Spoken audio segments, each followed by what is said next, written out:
So, it seems like Oscar Isaac, aka the Mandalorian, aka Moon Knight, may have the opportunity to appear in the Batman Part 2. Now, Oscar Isaac is an incredible actor, super underrated even though he's kind of popular. But the thing is that, yes, if he had the opportunity to play a villain in the Batman Part 2, I know that it would be absolutely insane. So let's talk about some of the villains from the Batman universe that Oscar Isaac may be able to play in this movie, potentially. And also, if you love the Batman, if you love the DC universe, or if you like to talk about movies, think about following. Because we love to talk about movies here, and that's it, just follow me. I guess I couldn't come up with something better than that.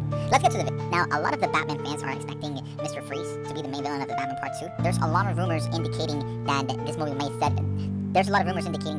may be set during the winter season. During the winter.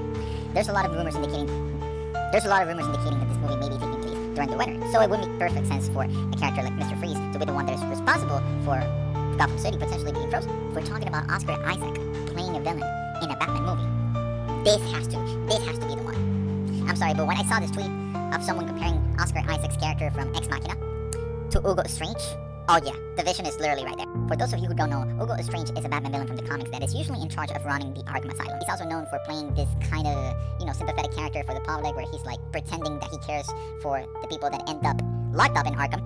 But the reality is that he's got ulterior motives that sometimes includes using these people as his own science projects. Right? Strange is usually more of a psychological threat for the Batman rather than just, another villain that he has to beat by punching the living ish out of him. So I think it would be fitting for the kind of Batman that we have in the Batman universe. I mean, imagine the potential. Imagine if there is an actual sequence in the Batman Part 2 where the Batman actually gets trapped in the Arkham Asylum, and then Hugo Strange is actually the one pulling the strings and manipulating the inmates of the asylum into ending the Batman before he can make it. Hugo Strange is a character that doesn't even have to be present in front of the Batman in order for him to be a menace for him.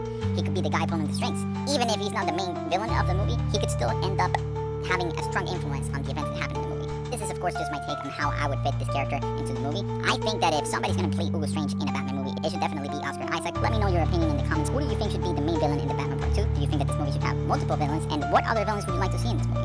Let me know in the comments.